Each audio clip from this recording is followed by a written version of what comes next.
un entrepreneur qu'on a, donc CDS, vous êtes entrepreneur, mais aussi vous avez connu quand même 6 mois d'administration en plein pot, juste après la Révolution. Alors qu'est-ce que vous feriez? Moi, je vais en fait être assez orienté vers l'entrepreneuriat et l'écosystème des PME et pas vraiment sur le développement économique. Moi, je pars d'un constat. Je pense qu'en Tunisie, en fait, il y a, donc pour la création d'entreprise, je pense qu'il y a 3 éléments importants. Il y a l'idée, avec le promoteur, l'équipe et l'idée. D'un côté, il y a le financement. Et il y a en fait le relais pour qu'une idée arrive à maturer, à se développer, à obtenir un financement et devenir un projet concret. Je pense qu'en Tunisie, les idées et les promoteurs existent. Il y a pas mal de compétences, il y a beaucoup de gens. Et notamment grâce à la Révolution, il y a, comment dire, il y a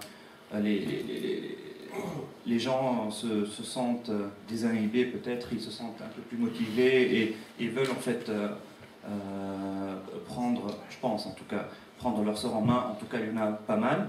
Je pense que le financement existe, contrairement peut-être aux préjugés ou bien aux apparences. Moi, je ne pense pas qu'il y ait un vrai problème d'argent ou de liquidité en Tunisie. Au contraire, regardez par exemple les introductions en bourse sur la place de Tunis.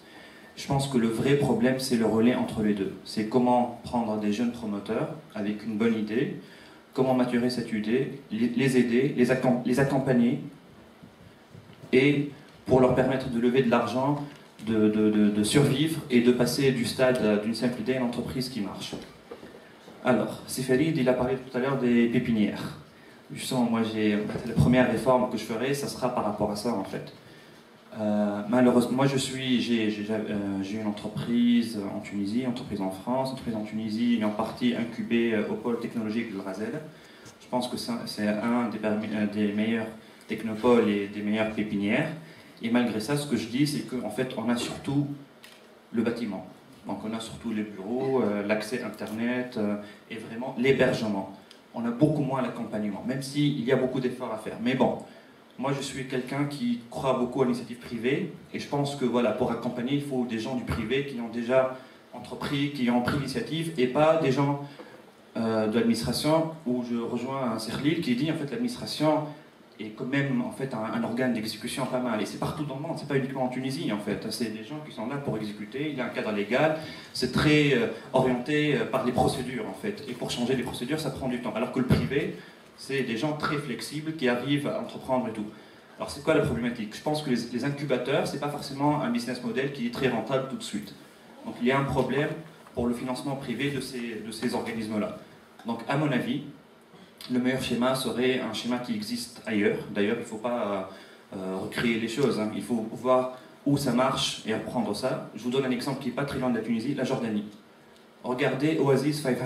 Donc Oasis 500, c'est un incubateur que moi je trouve exemplaire, qui a été sous l'impulsion de Houssem Fayyad, qui était aux États-Unis chez Yahoo, et le roi jordanien. Ils ont mis ensemble en fait le pactole de 50 millions de dollars et actuellement ils sont en train en fait d'incuber, d'accélérer une dizaine d'entreprises par trimestre choisies sur une centaine à l'entrée. Donc en fait ils créent 40 entreprises en Jordanie dans l'innovation très forte et qui permettent de recruter à terme des milliers voire des dizaines de milliers de personnes. Donc pour moi la première réforme c'est comment occuper le terrain de l'accompagnement qui est actuellement inoccupé. Et la solution concrète que je propose, c'est vraiment de mettre en place en fait, un financement ou des partenariats publics-privés, mais que ces incubateurs doivent être absolument gérés par le privé et non pas par le public. Le deuxième point, qui est aussi par rapport à la réforme de l'administration et l'entrepreneuriat, par rapport à mon expérience en tant que consultant, en tant que personne dans l'administration, en tant qu'entrepreneur, je pense, mon constat est le suivant, l'administration tunisienne est une administration qui a un arsenal de lois, de procédures, qui a des compétences qui arrivent à bien exécuter, à bien gérer et tout ça. Mais en théorie, on a tous les mécanismes possibles, imaginables en fait. J'étais consultant et on a fait une mission en fait, et j'ai vu d'autres pays comparer la Tunisie. La Tunisie, par rapport aux incitations, à l'investissement et à l'entrepreneuriat, c'est parmi les pays benchmark. On est au même niveau que Dubaï, que Singapour, ainsi de suite. En théorie, le problème c'est un problème d'exécution.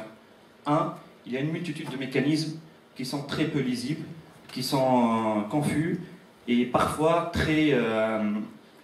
En fait, moi, je déteste quelque chose dans l'administration tunisienne, c'est l'esprit des commissions. C'est quelque chose qui laisse en fait beaucoup à discrétion des décideurs et qui fait qu'on n'est toujours pas sûr de ce qu'on va avoir. En fait, c'est pas très clair, c'est pas noir ou blanc.